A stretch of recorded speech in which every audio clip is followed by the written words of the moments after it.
Dennis, unexpected result. Lots of chances and played okay first half, but second half was a bit flat. Is Yeah, that a fair absolutely. assessment? Yeah, I think you've absolutely got that spot on. I thought the first half was as good as we've played for a long, long while. You know, we passed it well. We played into spaces when we wanted to play into spaces, and we created numerous opportunities. But been very similar to the last game at Gloucester as well. You know, could have put the game to bed by half time really with the chance that we've had. We haven't took them, and then we've got punished. You know, got done from a corner. Then obviously Fabs has made a mistake there right on half time, and it makes it really difficult for us second half. But you know, what's frustrating for me is, you know, when we've gone behind, we've looked like a lack of ideas, which is frustrating because obviously we go through things on the training ground, but we're not putting it into practice when we go behind. And when we're in front, we look a good side, and when we're behind, we look a bad side. The goal right on half time, one of those things, but the timing of it at 1-0 at half time, you've still got a great chance. 2-0 becomes that whole lot harder.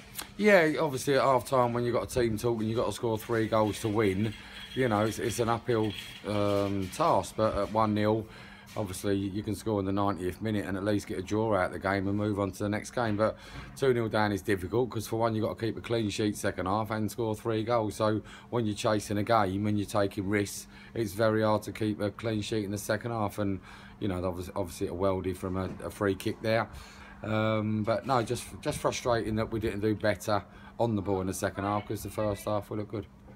And with results elsewhere, it's still looking 5 from 6. It's just making sure that you're one of those 5 now, presumably.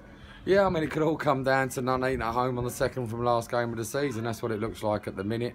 It's 5 from 6, like you say, so that could prove to be a massive game. But you know, we just got to get back to winning a football match. We've lost 2 on the trot now, and we've got to make sure we get our next 3 points as quickly as we can.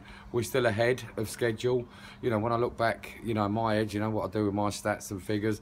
You know, when I look back about 15 games ago, I thought if we can get to 55 points, it might be a big ask with 10 games to go, because last year we only had 48 points with 10 games to go.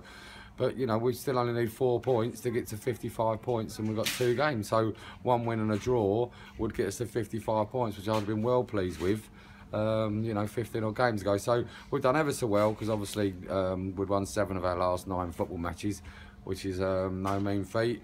And I think we'd won 8 and drew 1 of our last 9 home matches. And then you lose a game today, and there's uproar. I mean, you know, there's wanting things and there's wanting things. But, you know, I think they've got to give us a little bit of a break there. You know, we're all trying our best, me as a manager, the players. And sometimes I think they feel like there's a lack of effort, but it's certainly not a lack of effort. Just a lack of quality and decision making at times. And presumably getting 3 of your, what would be your first choice 11 back on the pitch in McAvoy, Mills and Southwell would help things considerably. Yeah, of course, you know, but, you know, we don't make excuses about injuries. We just get on with it. We've had to throw 2 people in there on their debuts today because of the situation we're in with losing Jordan and McAvoy getting injured yesterday in training. And it makes it even more difficult because these players need a bit of time to bed in. I mean, I see a Premier League game the other day and the manager said, I think it was West Brom, Pulis said that he'll need a year to settle in, and we'll have a good player on our hands. Now, you know, we don't give them 5 minutes to settle in, and you know, they're expecting it straight away. And you know, one team's got a £20 million signing, and we've got a free transfer, and they've got to be unbelievable in the first game. So it's hard, but we're trying. I can assure you of that. And all the players are really disappointed today, along with me. But you know, the fans have got to believe that we're hurting just as much as you guys. And you know, we don't go away to Gloucester and not try. We don't go anywhere and not try. All right, we didn't get the right result, but we certainly never not try. And a break again now, your last break really of the season, and perhaps by the time you play Bradford, you could be 6th. But everything very much to play for. 2 games to end February, and then the running really starts.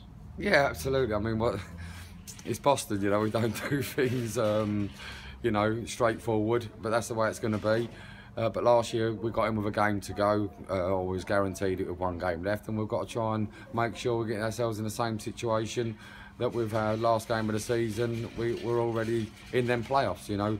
2 games ago we had a chance of winning this league. That's now gone, and now we've got to focus on making sure we're one of the teams in them playoffs and being as ready for it as we can when we get there.